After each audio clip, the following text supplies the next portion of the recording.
1, 2, 3.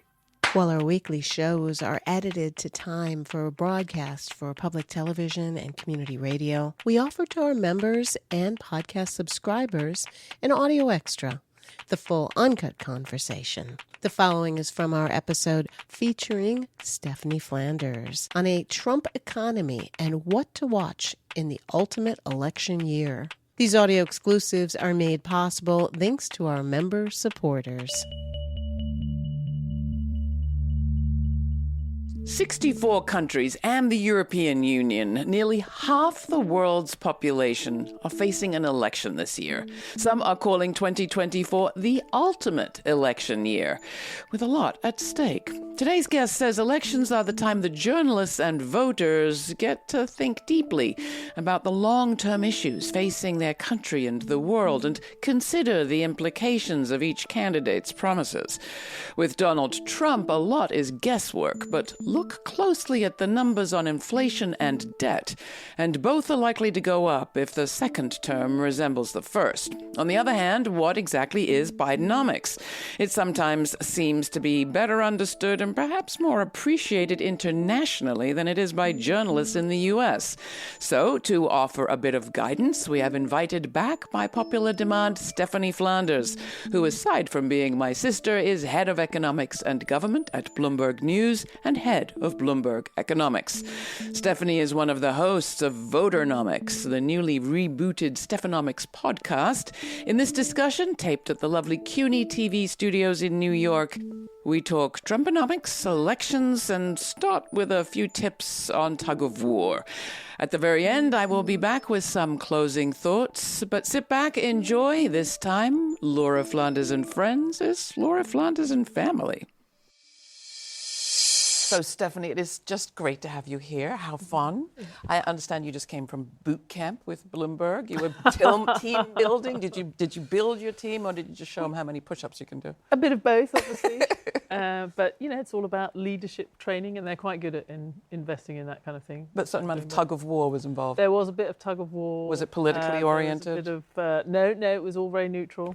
But I had a former colleague, a colleague who had been on the same thing, said the key is to take your shoes and socks off. So we all did that and we won.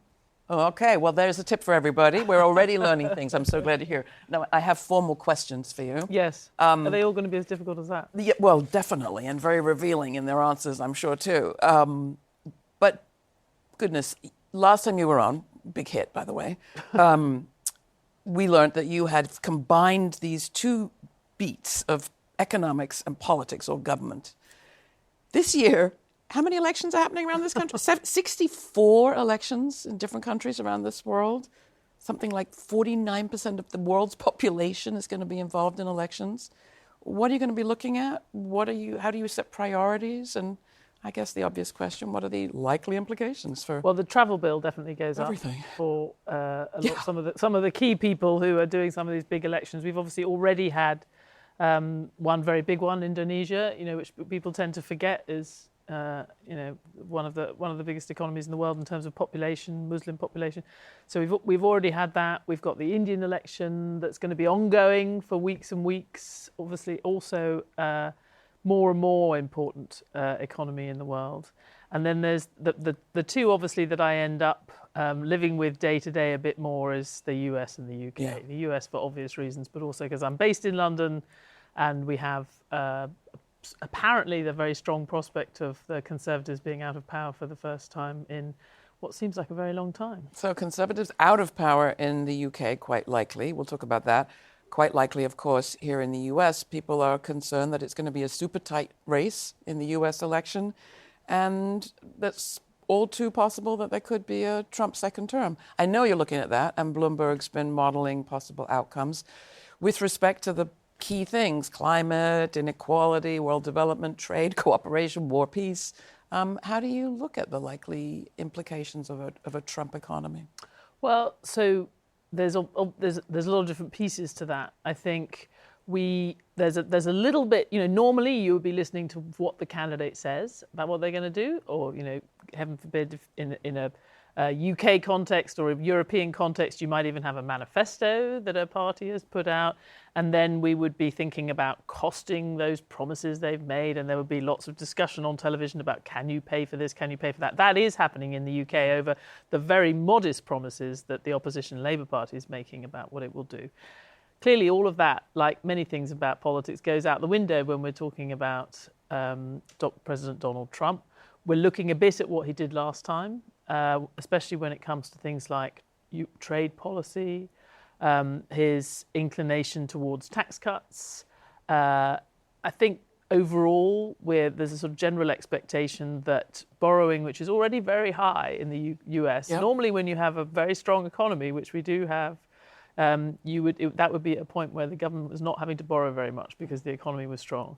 And then you borrow a lot when you're trying to prop up the economy. We've got a pretty big budget deficit, sort of 6 or 7% of GDP equivalent for an economy that we think is pretty much has no spare capacity, is running very hot.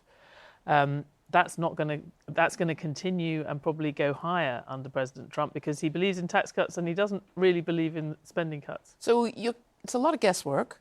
But he has said some things. He's talked about tariffs. He talked about a 10% tariff, I think, on all imports and much more than that on anything from China. You modeled the actual numbers on some of that. Yeah, I mean, so there's a lot of different things. When you think about something like that, you think about how different parts of the economy would be affected and how other countries would be affected. Of course, at Bloomberg, we're always talking, we have lots of clients all over the world and people reading all over the world on the website. So, we're not just writing and speaking for a US audience. So they're interested in, Mexico could be quite a big beneficiary if there's tougher controls on imports from China. But if you have across the board tariffs on everybody, that's anybody who's importing here in the UK, in the US, is going to be affected. It's probably going to mean higher prices because the things that are imported will be more expensive. There's a lot of sectors we tend to kind of underestimate. It happened with the steel tariffs, for example. You want to protect American steel workers, but they're a tiny proportion of the US labour force.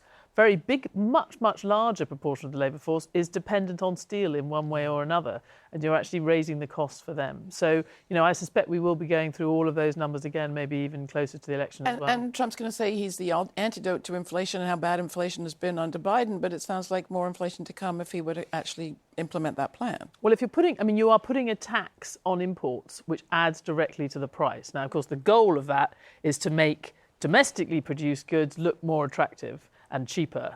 So he would say, well, this is just a short-term impact because you're going to boost demand for all these domestic producers. But what we've discovered over time is that tends to not happen because, a long time ago we stopped making these things, or it's an input into another's product, and you're raising the cost of that input, making it harder for that business to work. And actually we saw with the tariffs under the previous Trump administration, many of which have been continued under President Biden, we should remember, that actually the overall effect was to lose cost jobs and to add to inflation. Sounds fabulous. All right. Well, your former boss, nobody I'm a huge fan of, but Larry Summers put it much more dramatically than you just did recently. He said, we're talking about Trump taking a route that would bring the United States into a crisis of the sort of proportions of Argentina. And then he said the big difference being Argentina doesn't influence the entire world. Is that overstating it? I think we've shown Larry's exaggerating? Possibly the tiniest exaggeration. But where there's things that are similar. There's the question of is the country on a sustainable path, particularly when it comes to borrowing and debt. I think you would raise that question. We've raised that question over the years about Argentina. I think they've defaulted 3 or 4 times in the last 100 years. If you start raising that question around the US, which you kind of have to do when you look at the trajectory for borrowing and debt, and you look at policies of either administration, but particularly President Trump, it just looks like borrowing would soar under President Trump, because he just doesn't believe in raising taxes on anybody, and he wants to cut quite a lot. I think you'll find it hard to squeeze spending. That questioning the sort of long-term sustainability of the path for an economy as important to the world as the US does start to be quite frightening. because you don't have to feel that it's become a basket case like Argentina. Some people would say at various times has looked like, quote unquote, it's a basket case. If you're just a little bit worried and then you pull out of dollars, you maybe pull out of the US Treasury market. He's talking about devaluing the dollar. Yeah, that's problematic. So I think it's exaggerating in the sense that you can't get into the same kind of debt spiral that you get to in Argentina because the US borrows in its own money. So you can always reduce the value of the dollar, as you say, you can devalue. But the principle that you have the most important economy in the world is for a long time been the biggest debtor, the biggest borrower. At some point, if people have alternatives to go to elsewhere in the world and they worry about the long-term path of the US, that becomes pretty problematic. Well, I'm going to come back to the long-term path of the US, time permitting, but just to take us off just the money aspects and the tariffs and the economics piece of a potential Trump presidency, second one, there's also the executive power piece. Trump is right now in court and presenting himself as the great victim of executive overreach. I'm utterly gagged, totally gagged by the judge, he says, meaning, referring to the fact that he's been warned not to say life-threatening things to the jurors. So he's presenting himself as this victim of kind of state power, but his own program, such as we can discern it in a second term, looks pretty frightening. I mean, if you go by the Heritage Foundation's Project 2025, you've got, concentrating yet more power in the executive branch, eliminating the Commerce Department, which presumably would get international trade people concerned. It's pretty severe. The approach he's taking, authoritarian might not be too far a word to use. What do you make of that? And do you think people are paying enough attention to that side of the story? Can he get away with this, I guess? I mean, I think...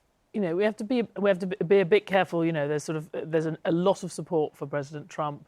There are things about his approach which are very appealing to a big chunk of people who feel like they've been failed by government for many years, one way or another.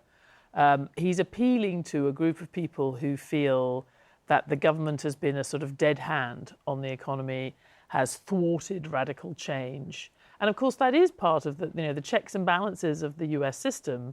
Is to make it hard to do big things. And I think in the UK as well, you're getting a sense of, people talking about the sort of the hidden state, the shadow state of people who are sort of putting the brakes on the kind of ambitions of politicians and making it harder for radical change to happen. And he's campaigning against that.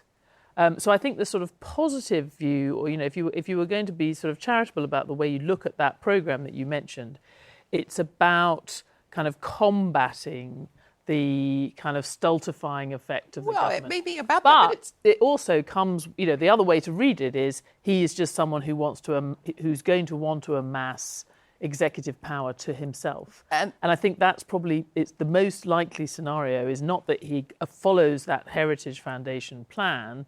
He's not particularly allied to the Heritage Foundation. What he will do is surround himself with people who believe in centralising power. And that could bring some enormous risk. I mean, it has to be said, the actual chapters of that plan are many of them written by people who were former members of his administration. So whether he's affiliated with the foundation or not, the intelligence, the analysis, the attitude, the approach is very consistent with the people he put in office. And I mean, this takes us to, obviously, there's hypocrisy and there's a sort of illusion in what Trump campaigns on how he campaigns. But the idea that he might, strip all power from the EPA and sort of the relationship with the scientific research, deregulate anything he can possibly deregulate is totally credible. I know, and I certainly think you can see that his approach to government, even when he was, it's almost worse. The areas where he wasn't paying attention, or at least, wasn't really caring who was going to run the EPA or whatever, you see, of course, any vacuum like that will be filled by corporate interests, people who have an enormous financial stake in guiding the regulatory policy of, say, the oil and gas industry. Yeah. And we saw that in oil and gas. I'm sure we'll probably see it again. So it becomes a story. I do think that once, as a reporter, looking at a Trump administration, you're looking more for where is the influence? It's a sort of clientelist state that you start moving into. That it's a, which is also the way you talk about a lot of emerging market economies over the years, or even I don't want to always be going back to Argentina, but a lot of the distinguishing characteristics of some of these emerging economies is that you have a single leader who is quite transactional in the way he does policy. And I think that was something that, whether his fans and foes of Donald Trump agree that he is quite transactional. Yes, I think. And he trades on that. He says, I'm the businessman, I'm going to be transactional about things. Yeah, we can agree on that. All right, so Trump kind of scary. You were Davos, we should also be scared about what's driving the support for Donald Trump.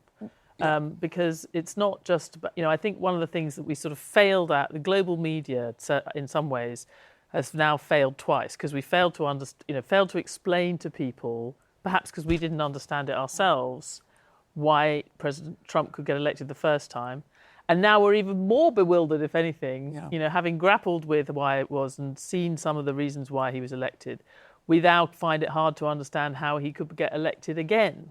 And I think that we should be constantly reminding ourselves of that. It's not just that he's not just this sort of bogeyman. That he comes from a place where the system has failed. That will not be a new thought on the Laura Flanders show, or Laura Flanders and Friends even. But absolutely, and that brings me to the Biden campaign, because I'm curious to know what you think of it. As we're talking, Biden's campaigning in Pennsylvania, and he was just in Scranton, his hometown, and he's playing, in a way, the same song. He's saying, Trump isn't like the rest of us. He wakes up in Mar-a-Lago and thinks how to serve himself and his billionaire friends. We're the working class. I'm from you. We're going to put more tariffs on China.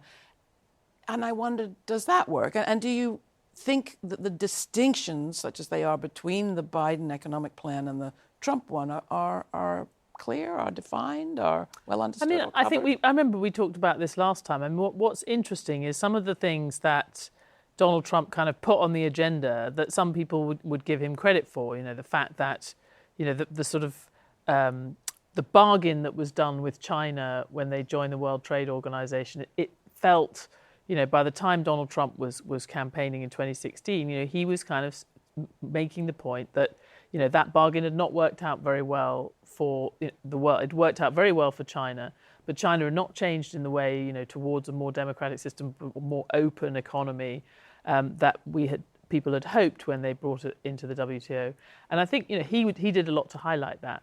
I think he put the tariffs on. He didn't take the other step of saying, how can we make the US economy stronger? So not just say, China's flooding us with goods, but also how can we compete better with China by being better, not just making the system sort of more tilted in our favour. So good at stick, not so good at carrot. And President Biden, I think, has done a lot to kind of operationalise the instincts behind Donald Trump's sort of talk about trade.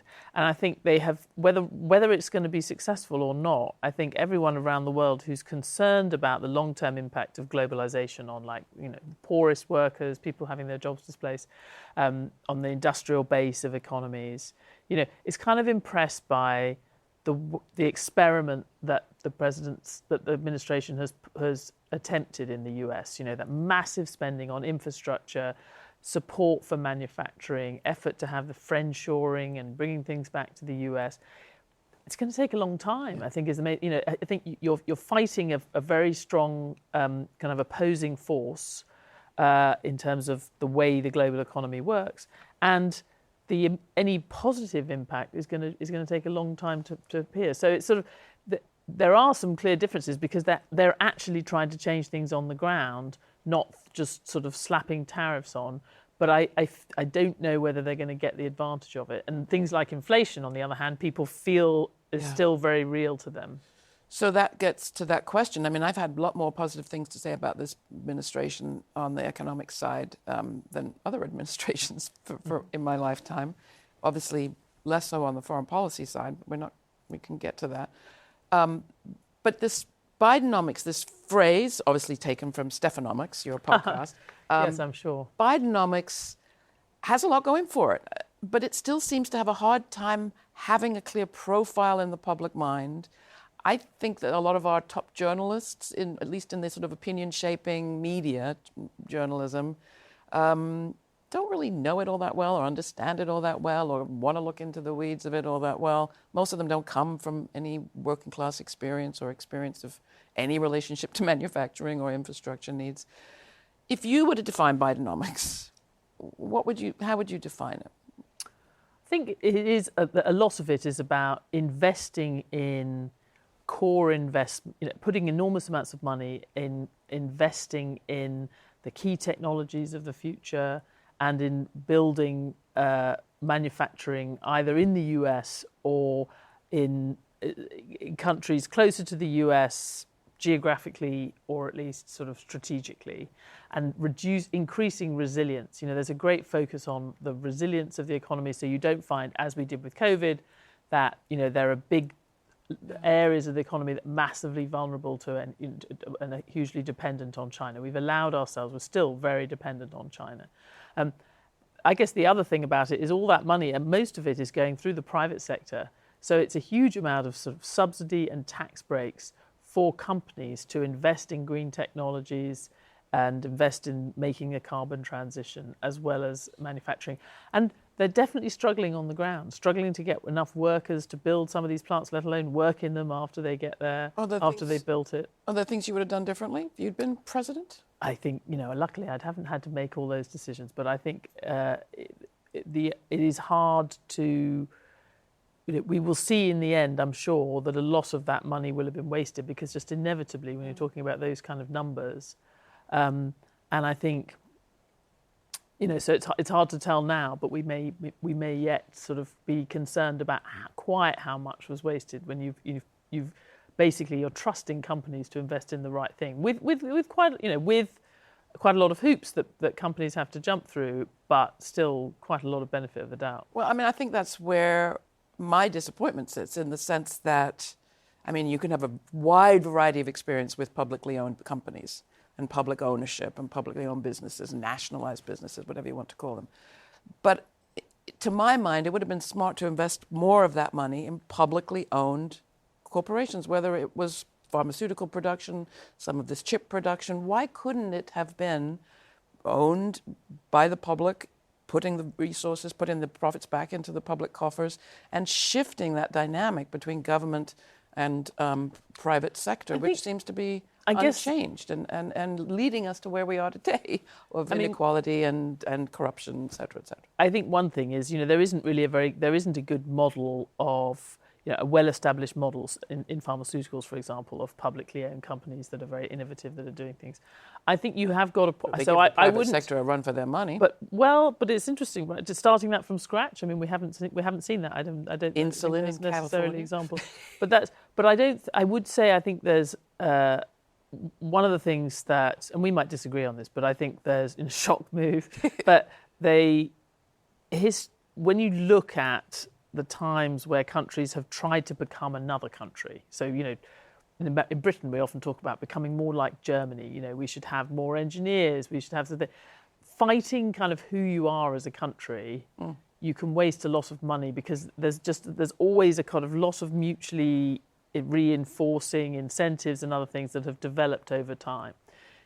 For better or worse, the US is a company that is a place where innovation has often been funded by government, has often been initiated in government, but within the trappings of a private sector system, not necessarily between sort of publicly owned companies. That just hasn't been a model. So I think I agree with you, is that with a lot of these investments, the government should be taking like a golden share, or should be, in return for it, the government should be getting some equity in these companies, so you appreciate the upside if it's been a success. And I think that is something that would be relatively easy to do, and I think that's an opportunity that we've failed to take in the US and the UK. You do these deals with companies, and then if it's really successful, there's no upside for the government, whereas you may well end up bailing them out if they're unsuccessful. Yeah, that gets to that long road of the country question, because you can say, well, this is the road, this country's road. It's like this. It's just like this. This is how the lines are. This is the side of the road. This is how we've always done it. This is our culture. But you just mentioned, we've got unsustainable debt, continuing inequality, corruption based on that inequality. We have like a massive grappling, it seems to me, to engage in with huge systemic changes, whether it's technology or the global economy or our place as the United States, our place in the world. Obviously, Afghanistan, Iraq, Israel, Palestine, we are not having a peaceful impact on the world. And maybe our influence is shifting. So isn't there a point where, I mean, neither candidate is really addressing any of those core things, but they are reminding people how sort of, unfair things feel, how sort of hard life is, blaming the other guy, but not really coming up with a solution or a way to shift any of that fundamental stuff. Yeah, I think that's a little bit, partly what Bidenomics was about. I think we'd had many years, including in the administration that I served in, the Clinton administration, where you and I fought much more vigorously than we do now. Where we assumed that, that we had a sort of thought the global economy was going to be good for reducing poverty overseas, but also increasing prosperity in the US. And there were a lot of benefits from imports from China and other things, but that sense, there's also a sense in which it is reduced security, national security, reduced resilience of the economy. And I would say that President Biden they have been a bit more. They've sort of accepted that vision needs to be changed, and that the sort of place of the US in the world, the way we envisage it, needs to be changed. And that you can sort of see that in some of their rhetoric. But I think what's interesting about to have President Biden Trump saying, we need an economy that grows from the bottom up is a major shift from the years of Reagan trickle down. I mean, that's simple but big. And of course, under Clinton, it was kind of investing in people so that people could also benefit. But there was certainly not enough effort for helping people and places through the transition to new things and the impact of competition. I think what is challenging, President Trump is suggesting a very different model for the US in the world.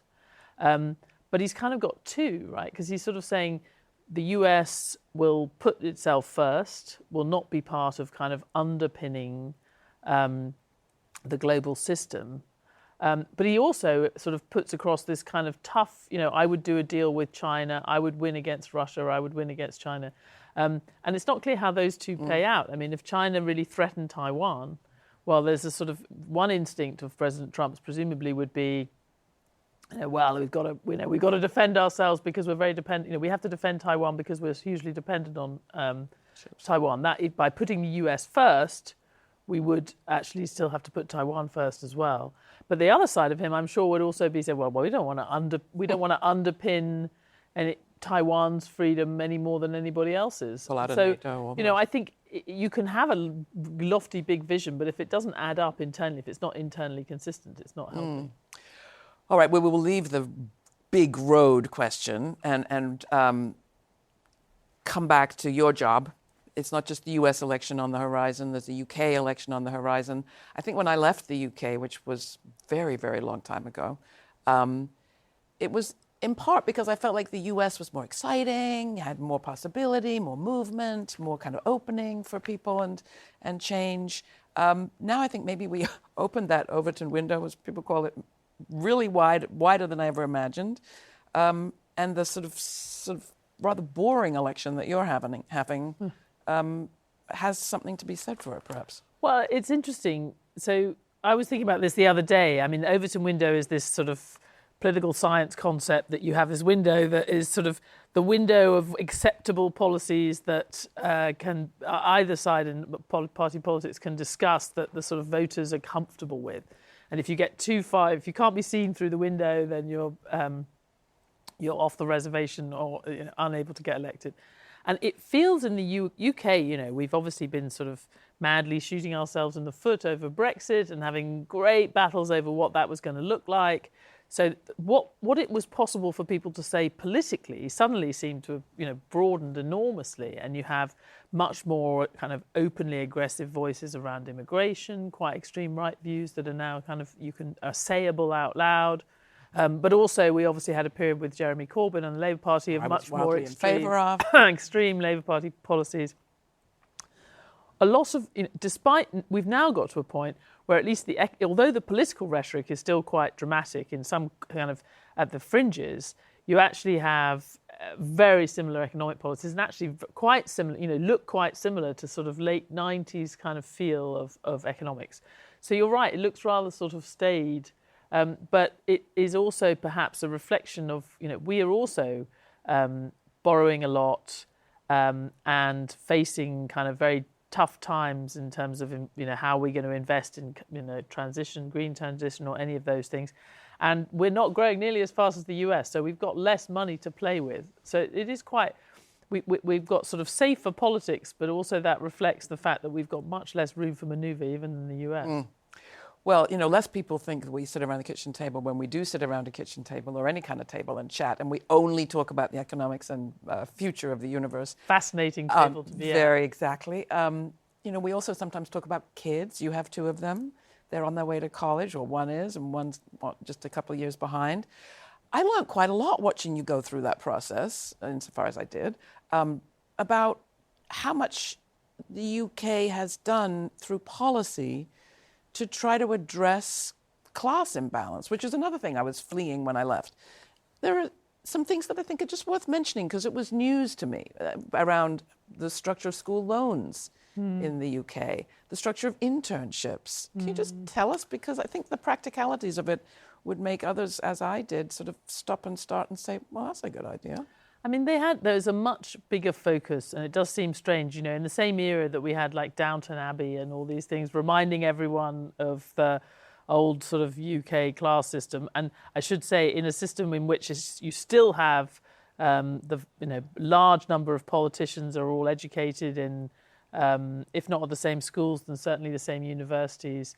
But there has been much more concerted focus on both sides on, more meritocracy, trying to take away some of the kind of inbuilt privileges of the middle class. A big one was for your kids to get internships and work experience at your friend's company or at your own company. And yeah, over time, I think probably over the last 10 to 20 years, I think it started under Tony Blair's Labour governments. A lot of those things have been removed. It's no longer acceptable for a large company to be offering internships just to the children of employees or and friends of friends. They can find out. And they usually have to commit to a transparent system about that. You may be able to get your friend, your friend's son or daughter a day in the office, but they have to. So there's those constraints, and of course that's. If you're tough for your kids. If my kids who have had multiple privileges, I can live with that. But it makes it harder for those kind of kids to get experience. And I actually have admired the way that has gone through the system. On student loans, it was very controversial when you went to college, or you could have gone to college in the UK. That it was still a period where I think at least your fees were paid for by the government, and in many cases people got a grant. That went by the wayside. If you have means tested now grant, if you need support, if you're from a lower income household, and you get a loan for your tuition fees, which are capped, they're much lower than in the US. It's £9,000 a year. So it feels like a lot to people in the UK who are not used to it, but obviously it's very little compared to the US. And that is something they actually had when they initially thought, well, of course, people who are rich enough could just pay for the fees. And then the person who crafted it, who was actually a Conservative Party politician, said, you know what, we shouldn't have that. We should make it, everybody has to have the loan, so everybody's taking on the debt. And maybe you'll be able to pay it back faster if you're from a higher income household, but everyone goes into it with that same level of debt. So, and the idea that you're taking out that loan in order to get the skills that will enable you to get the job, or a job, and the payback. And you only pay it back. The payback is a tax that you pay on your income above a certain amount. So you only start to pay it back if you're earning more than a certain amount, which at the moment is sort of more or less, I think it's a little bit under the average wage. So if you never get a job like that, you never have to pay any money back. It's just an idea, people. What do you make of the Biden I think it may have approach? changed, but it's also written off after 30 years. That's what your son Stanley told me, my nephew.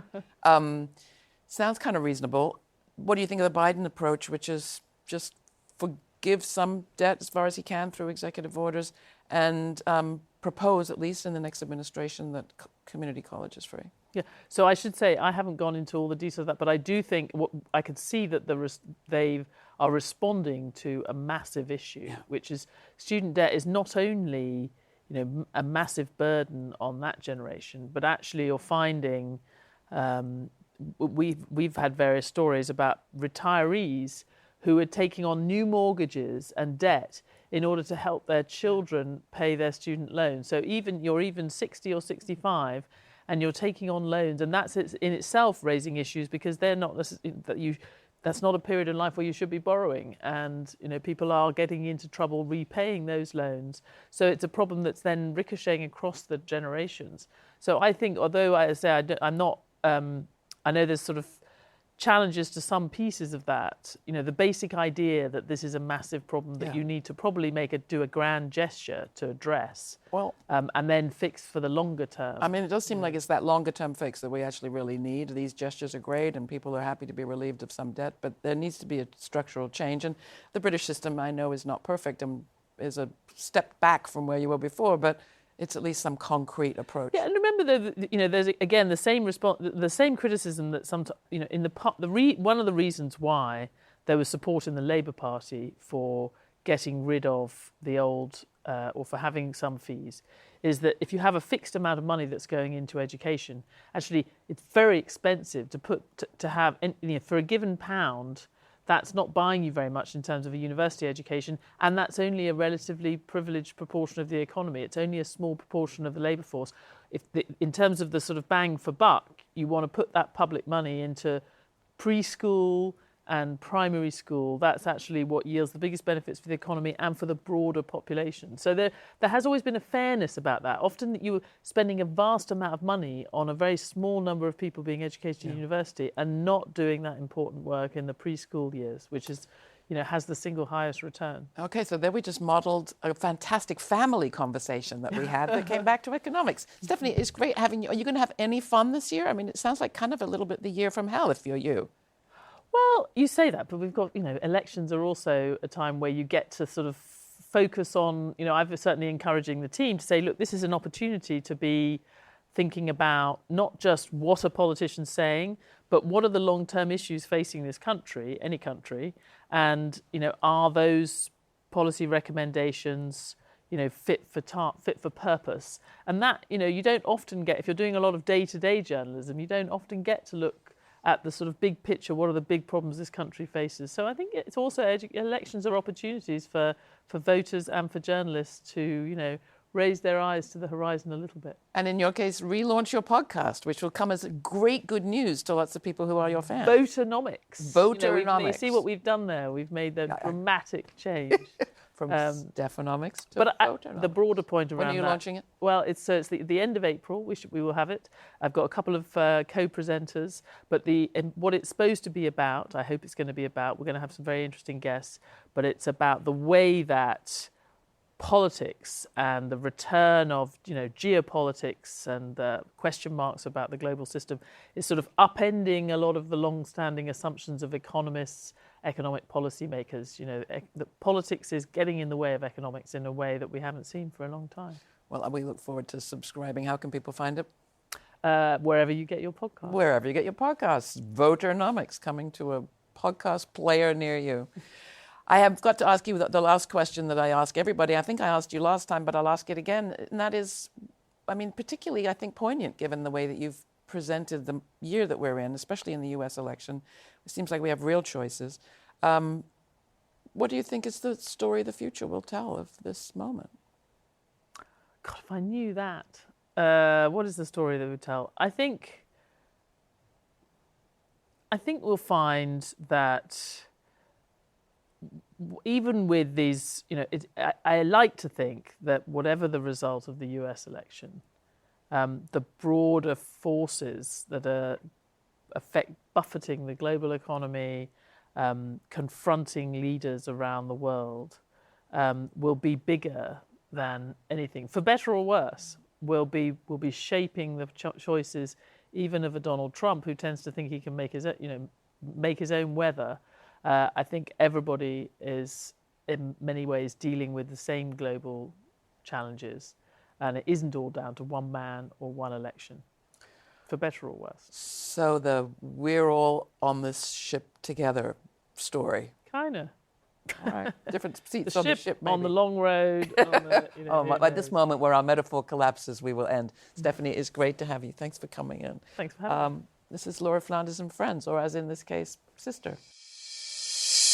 Thanks for taking the time to listen to the full conversation from our episode, A Trump Economy and What to Watch in the Ultimate Election Year, with our guest, Stephanie Flanders. These audio exclusives are made possible thanks to our member supporters. Please join our members now by making a one-time donation or make it monthly. Go to patreon.com/Laura Flanders and Friends.